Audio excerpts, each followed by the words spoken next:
কাটাবে?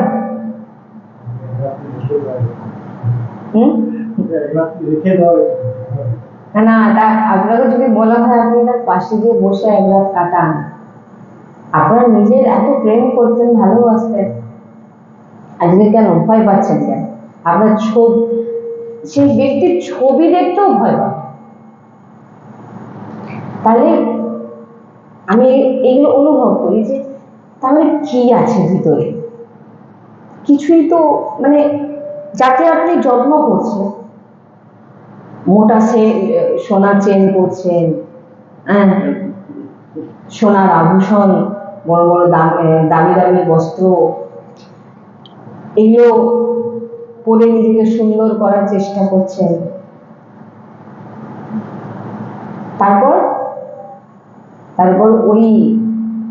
ওই যে যাকে আপনি সুন্দর করার চেষ্টা করছেন তার গতিটা কি হচ্ছে?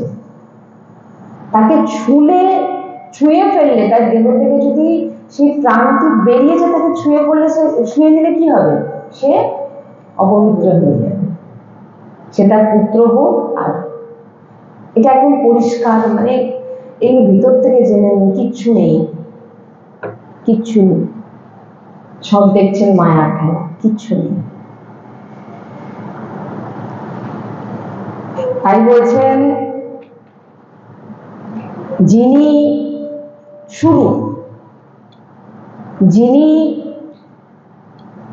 গীতাজি অধ্যয়ন করে, দিনে একটিমাত্র শ্লোকও যদি কেউ পড়ে অর্থ সহিত, এবং সেটা যদি চিন্তন করে এবং প্রত্যেকদিন গঙ্গা জলের আচমন করে,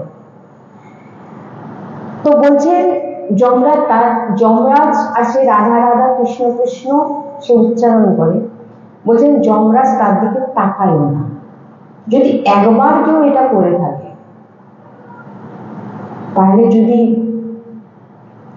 একবারে এরকম ফলপ্রাপ্তি হয়, তাহলে ভাবুন যদি আমরা আমাদের জ্ঞান প্রাপ্তি এবং চিত্ত জাগ্রত হওয়ার সময় থেকে যদি আমরা ভগবত নাম স্মরণ করি, তাহলে আমাদের কি গতি হবে।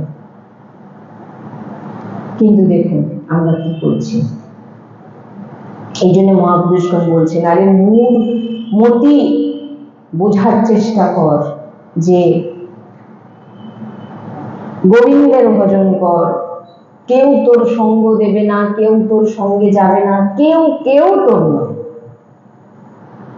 এটা আপনারা, আমি তো এখন থেকে বলছি, আপনারা নিজেরা নিজেদের জীবনে দেখুন। আপনি আজকে যা কিছু বলছেন,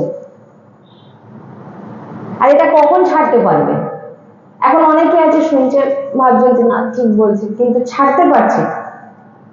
ছাড়াটা তো আর সামনে থেকে ছাড়া না, আন্তরিক ছাড়া। আপনি গৃহস্থ হয়ে সন্ন্যাসী হতে পারেন। কিভাবে? না, আপনি গৃহস্থের থেকে আপনার ভিতরের কোনো ইচ্ছে থাকবে না, তাকে সন্ন্যাসীদের ত্যাগকে বলা হয়, ত্যাগ জোর করে হয় না।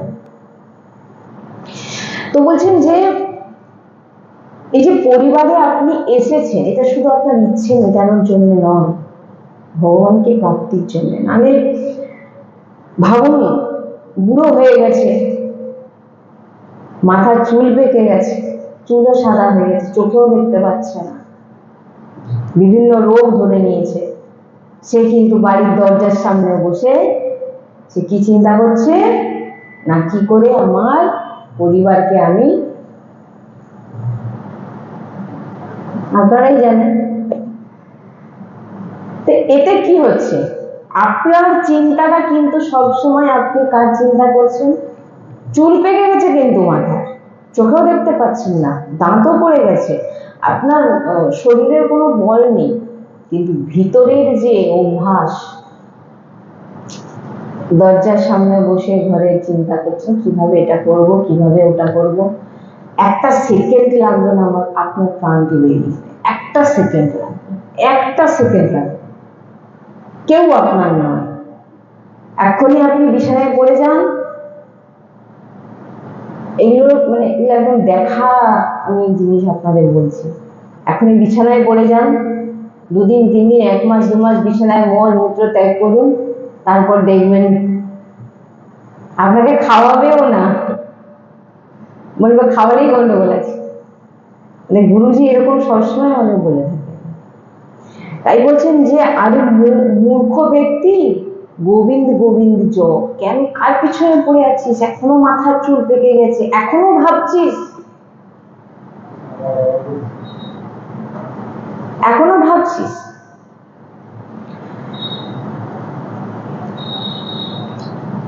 পরিবারের কথা ভেবে ভেবে, পরিবারের কথা ভেবে ভেবে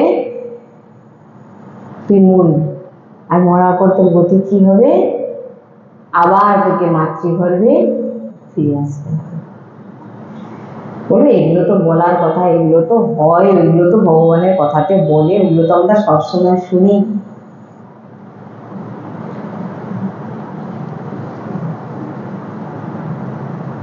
তাই জন্য বলছেন ভগবানের ভজন করে নিজের জীবনকে সার্থক করুন। আপনি যেমন যেভাবে যেখানে আছেন থাকুন, ভগবান সবসময় বলছেন একটাই কাজ করুন, হে গোবিন্দ, গোবিন্দ ভজ, গোবিন্দ ভজ, গোবিন্দ ভজ, ভজন করে যান শুধু। বাল্য অবস্থায় খেলাধুলায় কেটে গেল, যৌবন অবস্থা স্ত্রীতে, অর্থ কামানোতে কেটে গেল, বৃদ্ধ বয়সে কি হলো? যা কিছু করে এসছে সেগুলোকে সব চিন্তাতে কেটে গেল। আবার এবারে কি? নাতি নাতনি আছে, তাদের বড় করতে হবে।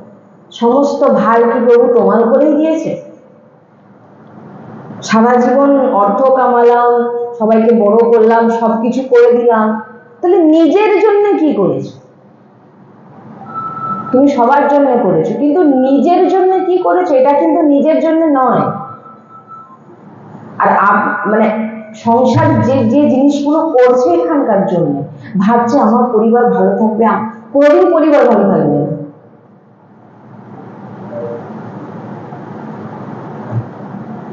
বুঝতে পারছেন? কোনোদিন আপনাকে পরিবার ভালোবাসবে না, আর ভালোবাসেও না। তাই বলছেন পরমাত্মার ভজন কর।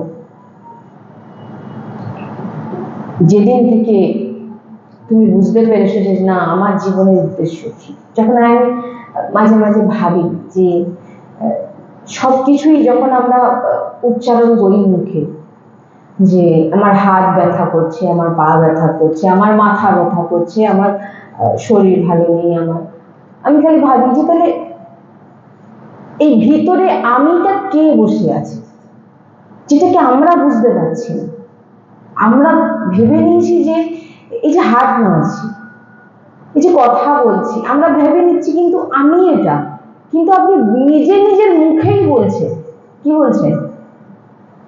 যে আমার হাত, আমার মাথা।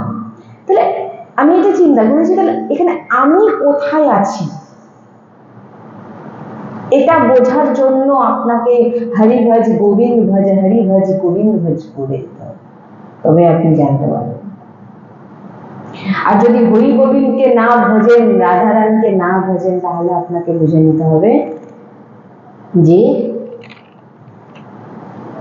আবার মাতৃ গর্ভে আপনাকে আসতে হবে। পুনরূপী জননম পুনরূপী মরণম পুনরূপী জননী জঠিতে শরণম। বলছেন আবার মাতৃগর্ভে আসতে হবে, আবার কর্মফল ভোগ করে, আবার মৃত্যু, আবার জন্ম, আবার মৃত্যু, আবার জন্ম। তাহলে আবার কি জন্ম নিতে চান? গুরুজির কাছে একজন বলছেন যে আমি সবসময় বলেছিলাম যে আমি আর জন্ম নিতে চাই না, তার জন্য আমাকে কি করতে হবে? গুরুজি বলছেন কিছু করলে আর এরকম আর লাভ নেই। যা কিছুই করো, ব্রত ধ্যান তপস্যা যা কিছু করো, এটা হবে না। তাহলে কি করে আমার আর জন্ম, আর জন্ম আমার হবে না। একটি কাজ করো, সেটা হচ্ছে নাম। বললাম নাম তো নিতে পারি না। বলে হ্যাঁ পারবে না তো এখন, কারণ এখন তোমার হাতে মালাটা চলে গেলেই তোমার জীবনে চলে আসবে সারা জীবন যা করেছো তার চিন্তা। আসবে কি আসবে? মালা নিয়ে বসলে বিভিন্ন রকম চিন্তা আসে কি আসে না? কেন? সারা জীবন আমরা ওই চিন্তাটা করেছি। আমি বললাম না যে সারা জীবন ভগবানকে মেনেছে, সে যদি পাগলও হয়ে যায়, সে কিন্তু ভগবানকে ভুলবে না। কেন ভুলবে না? তার যে সেই অভ্যাস ভগবানকে প্রণাম করা, সে কিন্তু করবে। সারা জীবন যে যে কাজটা করবে সে কিন্তু করবে। এই জন্য বলছেন যে রাত কেটে যাচ্ছে, দিন কেটে যাচ্ছে, পক্ষ, কৃষ্ণ পক্ষ, শুক্ল পক্ষ চলে যাচ্ছে, মাস চলে যাচ্ছে, বছর চলে যাচ্ছে, কিন্তু আমাদের ভিতরে কোনো পরিবর্তন আজও পর্যন্ত শুধু বলছে না, কিচ্ছু নেই, কিচ্ছু নেই। কি কিছু নেই না? তুমি সংসারে যা যা জিনিসগুলো দেখছো এগুলো সবই কিন্তু মিথ্যে। যদি বলে মিথ্যে কি করে, আমি তো সামনে দেখছি, বর্তমানে দেখছি, মিথ্যে কি করে হতে পারে? মানে এই কারণেই মিথ্যে যে তুমি নিজেও মিথ্যে। কেমন মিথ্যে না? একদিন আমি পুড়ে ছাই হয়ে যাবো, একদিন আমি ধরুন যে যেরকম পচে যাবো। তোমার এই দেহের গতি কি?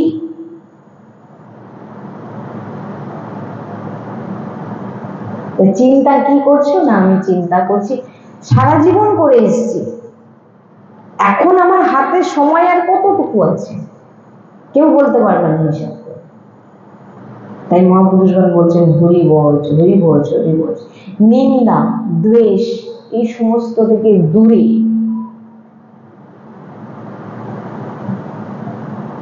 ওই জন্য এখন কি হয় দেখবেন, কিছু কিছু সময় নিজেরা যখন কারোর সঙ্গে কথা বলতে গেলেও ভয় পাই। কেন ভয় পাই? কারণ আমাদের তো সাধু সন্ত ওনাদের মতো বল আমাদের মধ্যে নেই। কার সঙ্গে কথা বলতে বসে কি যে তার প্রভাব আমার উপরে পড়ে যাবে, এই জন্য রাধের শ্যাম বলে দূরেই থাকি। ভাগবতিক চর্চা ছাড়া সাধারণ সাংসারিক আলোচনা এগুলো থেকে নিজেকে যত বাঁচাবে তত হরিকে বুঝতে পারবে। তাহলে আপনার যে এই যে বাণী, আপনি যে পাপ করছেন বেশিরভাগ দেখুন আপনার এই জিহ্বা দিয়ে পাপ হয়ে যাচ্ছে, হচ্ছে না? কারণ নিন্দা করে দিলেন, কারোকে গালাগালি করে দিলেন। জিভে হাড্ডি নেই, কিন্তু জিভ হাড্ডি ভাঙিয়ে দিতে পারে। আমি এক ব্রজবাসীর সঙ্গে শুনেছিলাম, জিভে হাড্ডি নেই, নেই তো, কিন্তু জিভের মধ্যে এমন শক্তি